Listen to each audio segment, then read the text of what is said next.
One of our ancient sages, several hundred years ago, said that if we don't help our own, no one will do it for us. Hence the need for Jewel House and Durban Jewish Social Services. Jewel House is here for the mentally disadvantaged members of our community. We look after them as if they're our own, and we try to create a family atmosphere for them. Durban Jewish Social Services looks after the needs of the community from a point of view of addictions, alcoholism, abuse, and sheer poverty.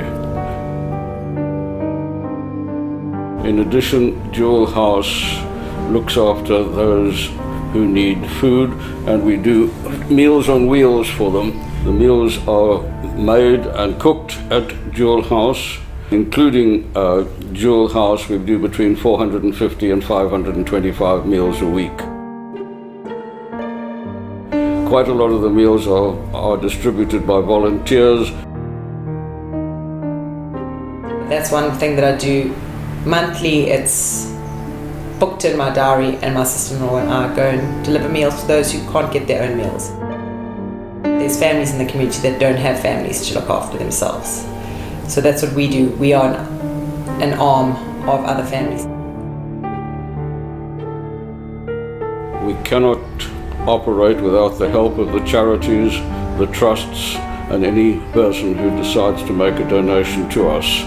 We're badly stretched and always in need of additional funds.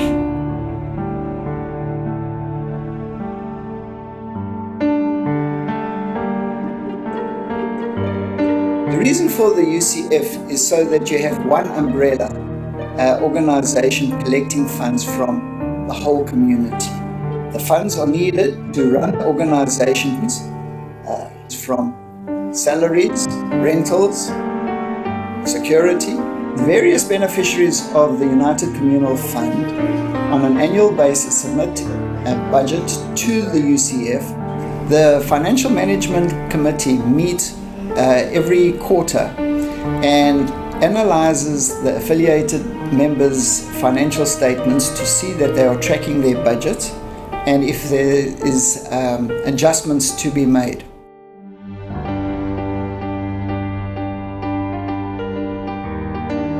It's our responsibility to make sure that the 17 affiliate organizations that we have under our umbrella function correctly as well, and that the work of the Jewish community is done effectively and with good results.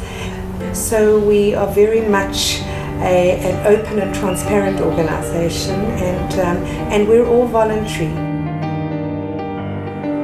From a challenge point of view, there haven't been too many, and just there seems to be a lot going, and it's so much harder to keep the community going. Finance is a huge issue. As you grow up, you're taught to give of yourself, to give if you can financially, to care about others, to care for your community, to care for not just yourself. And I think that is what being Jewish is all about. It's just to love your fellow man and to make sure that he's taken care of. Everybody is treated as totally as an individual when they come here, and those that want to assist and help and still continue to feel a part of the organisation can actually so do so. We encourage them to still do things. Our motto is they must partake and they live life to the fullest, and that's what we do encourage. So there's not just one general manager, we have 90 general managers. We have one matron, one deputy matron, and we have got 6 sisters, and we have got 6 staff nurses, and we have approximately 25 caregivers. A lot of the funding does go for care. A lot of our residents don't have medical aid, so that is huge costs. So that's where the community come in and assist us. In running Beth Shalom, well, it's we run at a loss every single month. Our costs are very, very huge, and we're about 500,000 in the red every month. So we do rely on our donors very, very heavily. So we're very blessed that the community do look after their own people. That's the only way that it does survive.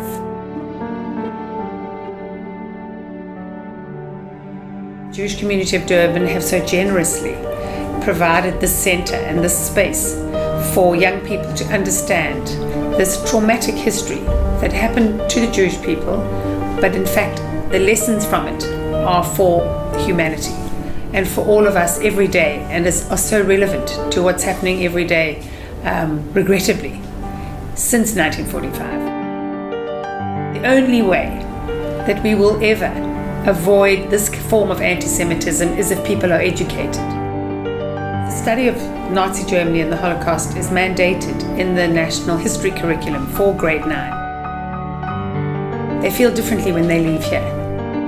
The continuing capacity to be able to provide these workshops where we don't charge anybody to enter the centre. We are completely dependent. Everything we do, all our education programs, our teacher workshops, every single thing we do is funded entirely by donations. And a large part of our expenses are covered by the generosity of the Durban Jewish community through the UCF. Without that support, we would have to close up. We believe that in order to build a South Africa that we all dream of, this Holocaust Centre has a pivotal role to play in building that future and building young people to understand that a just society begins with you, that each one of us are responsible for how we treat one another, and that is the future.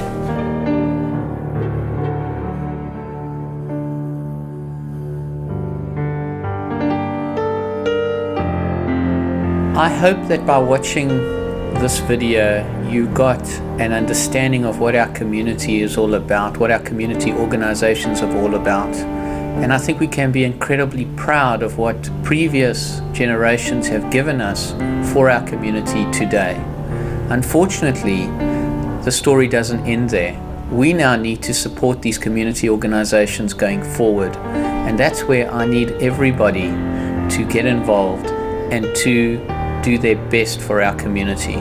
Please support us. We look after our own.